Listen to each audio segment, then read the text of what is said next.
শোনো, এখানে প্রাকৃতিক সৌন্দর্যের অস্তিত্ব থাকলেও গত 250 বছর ধরে এখানে কোনো জনমানবের অস্তিত্ব নেই। কিন্তু পরের 7টা দিন আমরা এখানে কাটাবো, আর 4 ঘন্টার মধ্যে কিন্তু অন্ধকার হয়ে যাবে। এখানে খুব গরম, এক্ষুনি আমাদেরকে শেল্টার বানাতে হবে। আচ্ছা, আমরা এখানে তো ক্যাম্প করতে পারি, জায়গাটা বেশ সুন্দর লাগছে। তাহলে আমরা এখন এখানে জিনিসগুলো রেখে কাঠ আনতে যাচ্ছি, আর তোমরা দুজন। আমরা ক্যাম্প বানাচ্ছি। হ্যাঁ, ঠিক আছে, তাই করো। চলো শ্যান, চলো চ্যান্ডেলার। কি করে ক্যাম্প বানায়? আমি জানি না। আর তাই আমরা তাড়াতাড়ি কাজ শুরু করে দিলাম, কিন্তু আমাদের সাবধান থাকতে হচ্ছিল, কারণ তোমার উপরে পৃথিবীর সব থেকে বিপজ্জনক গাছ রয়েছে, যেটা কাটলে খুবই বিষাক্ত আঠা বের হয়, যা তোমাকে প্রাণে মেরে দিতে পারে। তাহলে আমরা এখানে কেন দাঁড়িয়ে আছি? আর ওদিকে নোলান আর ম্যাক আগুন জ্বালানোর জায়গা তৈরি করছিল। দেখো কত সুন্দর আগুন তৈরি করেছি আমরা। এখানে তো আগুন জ্বলছে না। না মানে এটাতে ভালো আগুন জ্বালানো যাবে। আর সেন আমাদের থাকার জায়গার ফ্রেম তৈরি করছিল। তুমি নিশ্চিত এটা আমাদের উপরে ভেঙে পড়বে না? সেন যখন বলেছে তখন ভরসা করা যেতেই পারে। সেরকম কিছু না। আর যখন আমরা এই সমস্ত কাজ করছিলাম, তখন আমরা বেশ কিছু বন্য প্রাণীরও দেখা পেলাম। ভাই, একবার এই মুরগিগুলোকে দেখো। এই, ওখানেই তোমরা দাঁড়াও। কিন্তু কিছুক্ষণের মধ্যেই বুঝতে পারলাম কেন ওরা দৌড়ে পালিয়ে যাচ্ছিল। এই, তুমি এখানে কি করছো? আরে এটা কি? হ্যাঁ, ও এটা একটা ছুরি। তুমি কি এই মুরগিগুলোকে মারার প্ল্যান করছো? হ্যাঁ, আমার একটা মুরগি চাই। আমরা মুরগি মারতে পারি না। জিমি, এখানে আসার আগে তুমি ডিনারটা কি করেছিলে? বলবো না।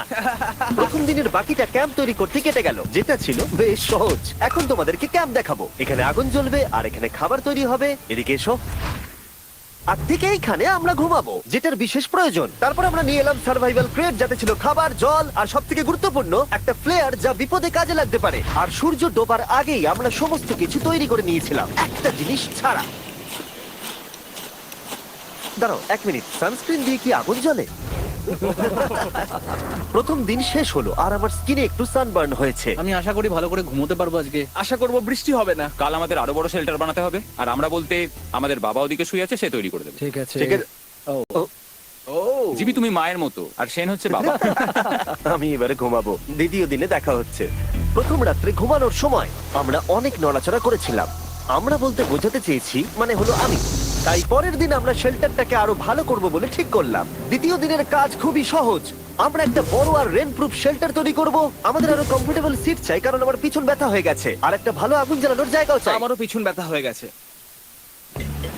আমরা লম্বা শক্ত কাঠ খুঁজছিলাম, যেগুলো দিয়ে আমরা আমাদের শেল্টারটাকে ছাউনি দিতে পারবো, যাতে বৃষ্টির জল শেল্টারের ওপরে জমে না থেকে পিছন দিক দিয়ে বেরিয়ে যেতে পারে। আর যখন আমরা নতুন শেল্টারের জন্য জিনিস খুঁজতে ব্যস্ত ছিলাম, তখন ম্যাক আর নোলান আমাদের জন্য নতুন সিট খুঁজছিল। তুমি ওটা দেখতে পাচ্ছ? হ্যাঁ, ওই জিনিসটা কি?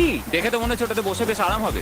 আরে এটা তো বয়া। ও, এখানে একটা নেটও রয়েছে। এই নেটটা দিয়ে আমরা মুরগি ধরতে পারবো। কিন্তু ও অনেক ছাড়পোকা, ছাড়পোকা, ছাড়পোকা। জিমি, আমরা সমুদ্রে একটা বয়া খুঁজে পেয়েছি। এটা কিন্তু বেশ নরম। তুমি কি এটা চুরি করেছো? না, ও কি এটা চুরি করেছে? এটা আমরা বিচ থেকে পেয়েছি। এটাকে চুরি বলে না? ও, এটা তো দারুণ। ঠিক আছে, এটা কাজে লাগবে। বাকি পুরো দিনটা আমি সেন আর চ্যান্ডেলার শেল্টার তৈরি করতে কাটিয়ে দিলাম। হ্যাঁ, ঠিক হচ্ছে, ঠিক হচ্ছে। এখানে এখনো রোদ আছে, কারণ সূর্য অনেকটাই নিচে, কিন্তু বেশিরভাগ সময়টাতেই এখানে ছায়া থাকবে। ওদিকে ম্যাক আর নোলান নারকোল পাড়ছে। ঠিক আছে। একটু সাবধানে, এটা কিন্তু বড় ছুরি। নারকোল! বাহ, দারুণ তো। এবং ওরা মুরগি ধরারও চেষ্টা করলো। আরে মুরগি, পালাও পালাও! এটাকে দূরে এটা পালিয়ে তুমি কি যাও। করলে? আমি ওদেরকে বাঁচিয়ে দিলাম। দ্বিতীয় দিন শেষ হতে চলেছে। তোমাদের কেমন লাগছে? আমি ক্লান্ত, কিন্তু আমি ঠিক আছি। নোলান? অসাধারণ। আমার মনে হয় সবাই একমত হবে, আমরা যা ভেবেছিলাম তার থেকে বেশি ভালো কাজ করছি। কিন্তু যেটা আমি একদমই ভাবিনি, রাত্রি বাড়ার সাথে সাথে পরিস্থিতি আরো খারাপ হয়ে যাবে। কিন্তু এখন তোমরা যদি ভাবো আমরা জলে কেন নেমেছি, তাহলে চ্যান্ডেলারকে দেখো। কারণ এভাবে স্নান করা ছাড়া আমাদের আর উপায় নেই। পানীয় জল রান্নার জন্য ব্যবহার করতে হবে, ডিহাইড্রেশনের হাত থেকে বাঁচবার জন্য নয়। তোমরা জানতে চাও আমি কি লক্ষ্য করেছি বয়েজ? কি লক্ষ্য করলে? আমাদের কাছে 10টা জলের কার্ড ছিল, আর এখন সেটা আর 6টা আছে। আর আজকে 2 নম্বর দিন। আমি জানি। এবার আমি একজন গার্জেনের মতো হয়ে এটা বলছি, জল ব্যবহারের ক্ষেত্রে সবাইকে খুব সচেতন হতেই হবে। ঠিক বলেছো। দাঁড়াও, তোমরা কিসের কথা বলছো? সেন, আমি তোমার হয়ে এগ্রি বলে ও, দিলাম। আচ্ছা, ঠিক আছে। এখন অন্ধকার হয়ে যাচ্ছে, শুতে হবে। যদি তোমরা চিনতে না পারো তাহলে বলে দিয়ে হলো ম্যাক, যে এই ভিডিওতে আর এই ভিডিওতে টাকা হেরে গেছিল। ও গত 2 মাসে এই চ্যানেলেতে প্রায় $1.5 মিলিয়ন হেরে গেছে। এভাবে কি ইন্ট্রোডিউস করে ভাই? যদিও আমরা আমাদের শেল্টারটাকে আপগ্রেড করেছিলাম, তবুও প্রথম রাতের তুলনায় দ্বিতীয় রাতটা বেশি খারাপ কাটলো। আমরা এটা জানতাম না যে এই আইল্যান্ডটা পুরো ছারপোকায় ভর্তি ছিল, যারা আমাদের গোটা রাত জুড়ে কামড়েছিল। আর এই কারণেই আমি আর চ্যান্ডেলার একদম ঘুমোতে পারিনি। আমার সারা রাত ঘুম হয়নি। সম্ভবত সব থেকে খারাপ রাত আমি কাটিয়েছি। দেখো আমার হাতে ওরা কিভাবে কামড়েছে, তোমরা কি দেখতে পাচ্ছ? আর যখন আমরা আমাদের ঘুমের প্রয়োজন মেটাচ্ছিলাম, তখন ছেলেরা কি করছিল তা তোমরা নিশ্চয়ই এতক্ষণে বুঝে গেছো। চলো মুরগি ধরি। না চলো মাছ ধরি। তো কালকে আমি আর নোলান ওই ঢিবিটার কাছে একটা বড় জাল পড়ে থাকতে দেখেছিলাম, আর আজকে এরা আমাকে সাহায্য করবে একটা ফাঁদ তৈরি করতে। প্ল্যানটা হলো এখানে বড় করে নেটটা পাতা থাকবে, কোনগুলো ওপরে আটকানো থাকবে, আর তারপরেই মুরগি আমাদের। তাহলে চলো। যদি এখন আমি উঠে ওদেরকে আটকাতাম তাহলে এটা কখনোই হতো না, কিন্তু সত্যি কথা বলতে আমার এখন ওঠার মতো ক্ষমতাই ছিল না, আর ছেলেরা অফিসিয়ালি স্বীকার করতে বেরিয়ে পড়লো। এটা তো খুব শক্তপোক্ত জাল। খুব শক্ত। এই তো। পরের 30 মিনিট ধরে ছেলেরা নেট কাটলো পারফেক্ট স্কোয়ার শেপে। ওরা দড়িটাকে গাছের উপর দিয়ে ঝোলালো, জালের 4টে মুখ বাঁধলো, আর এটা তৈরি হয়ে গেল। এটা কাজ করছে। এটা দারুণ হয়েছে। ওরা ফাঁদ পাতার পরে শুরু করে দিল মুরগি শিকার করা। এটা আবার কি? এটা দিয়ে আমরা মুরগি শিকার করব। একবার দড়িটা দাও দেখি। তোমাকে দেওয়া যাবে না। এতক্ষণ ধরে তাহলে তোমরা এইসব করছিলে?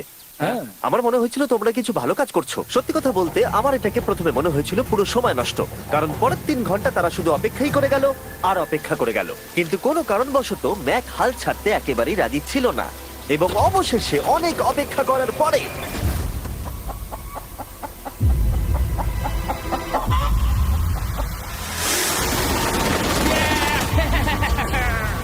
ধরেছি ধরেছি ধরেছি।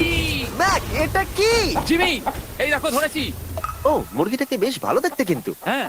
এটা আমাদের নতুন ব্র্যান্ড রাফট ভিডিওর পাখিটার সম্মানে। একটা কথা বলি, তুমি যদি এখন ব্র্যান্ডকে নিচে রেখে দাও তাহলে ও নিশ্চয়ই আমাদের সাথে ঘুরে বেড়াবে। নিচে রেখে দাও। ঠিক আছে তাহলে ছেড়ে দিচ্ছি। ব্রায়ান, না ব্রায়ান। ব্রায়ান, তুমি ব্রায়ানের সাথে কি করলে? ভাবলাম এই আমাদের বন্ধু হয়ে ওকে গেছে। ফাঁদ পেতে ধরেছিলাম তো তাই। আর এভাবেই ব্রায়ানকে ধরা হলো এবং ছেড়ে দেওয়া হলো। আর বাইরে কিন্তু তাপমাত্রা বেশ কম ছিল। সত্যি কথা বলতে যেটা আমাদের যথেষ্ট এনার্জি দিচ্ছিল অ্যাডভেঞ্চার করার জন্য। আমার পিছনে আইল্যান্ডটা দেখতে পাচ্ছো?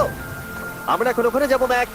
চলো যাওয়া যাক। এখন আমি জানি তোমরা কি ভাবছো, কেন এখন আমরা একটা ভালো আইল্যান্ড ছেড়ে সুইম করে একটা পাথরে ঘেরা আইল্যান্ডের মাঝে যাব? সত্যি কথা বলতে এর উত্তর আমার কাছে নেই। এটা কিন্তু সত্যি খুব অদ্ভুত হবে। আমার মনে হয় এটা আমাদের বোর হওয়ার হাত থেকে বাঁচাবে। বেকার আমাদের জল আর অনেক এনার্জি নষ্ট হবে। ম্যাক, তুমি কি করছো? ভাই এখানে তো অনেক মাছ রয়েছে। সত্যি? হ্যাঁ, এই দেখো একটা স্টিংরে, আর এখানে কত মাছ ঘুরছে দেখো।